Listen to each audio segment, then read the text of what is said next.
Hi friends, कसे आहात? पहा, प्रश्न असा आहे की पुढीलपैकी कोणती क्रिया केल्यावर येणारं उत्तर हे विषम संख्या असेल. कोणती क्रिया करायची आहे की जेणेकरून येणारं जे उत्तर आहे ते विषम संख्या येईल. आता ॲक्च्युली ते फक्त क्रिया ज्या आहेत ह्या इथे 4 ऑप्शनमध्ये मांडलेल्या आहेत, आपल्याला त्या करायच्या. पहा बरं, पहिली करून बघूया. 2 विषम संख्यांचा गुणाकार जर केला तर उत्तर हे विषमच आलं पाहिजे. ट्राय करून बघू. पहा, 35 ही संख्या सम आहे की विषम आहे? ही विषम आहे, है ना. मग 2 विषम संख्यांचा जर गुणाकार केला तर उत्तर विषम संख्या येईल का? तर हो, हा तर विषमच आहे. बघा पुढे, याला पडताळून पाहिलं आहे, याला पाहूया. 2 नंबरचा म्हणजे बीचा ऑप्शन आहे. 2 विषम संख्यांची बेरीज जर केली तर पहा, आता ह्याच 2 संख्या घेऊ, फक्त चिन्ह बदलूया. 5 अधिक 7 12 ही सम संख्या आहे. ही विषम आहे का? ही सम आहे. 35 मात्र विषम आहे, 12 ही सम आहे.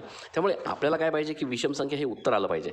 त्यामुळे तिथे ऑप्शन नंबर बी म्हणजेच 2 नंबरचा हे आपल्या काही कामाचं नाही आहे, ठीक आहे ना. त्यानंतर 2 विषम संख्यांची वजाबाकी, 5 7 5 7 2 आणि संख्या तर सम येते, उत्तर तर सम येतं. विषम थोडंच येतं, नाही येत ना.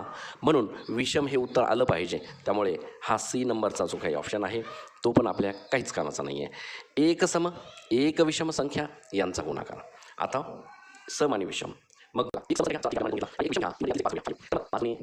सम आहे की विषम आहे? ही तर समच आहे ना. मग आपल्याला उत्तर मिळालं. हे पहा, हे तिन्ही आपल्या काही कामाचे नाहीत. याचं पण उत्तर सम येतं, याचंही सम येतं, याचंही सम येतं. फक्त एकाचंच विषम येतं, म्हणजे ऑप्शन ए हा ना, याचं उत्तर विषम येतं. म्हणजे आता यातून पहा, मी तुम्हाला सुरुवातीलाच म्हटलं होतं की काही प्रश्न असे असतात या उच्च काठिण्य पातळीमध्ये की यांचे पर्याय सोडवत असताना आपल्याला काहीतरी शिकवण देतात किंवा माहिती देतात, हा ना. एक नवीन प्रकारचं आपण एक माहिती मिळवली. कशी? 2 विषम संख्यांचा जर गुणाकार केला तर उत्तर विषम येणार, हे लक्षात ठेवायचं आहे, है ना. हे हमेशा लक्षात ठेवायचं आहे. म्हणजे जास्त वेळ जाणार नाही, करून जास्त पाहायची गरज नाही. लक्षात एवढंच ठेवायचं आहे. 2 विषम संख्येचा जर गुणाकार केला तर उत्तर तुमचं विषम येणार आहे.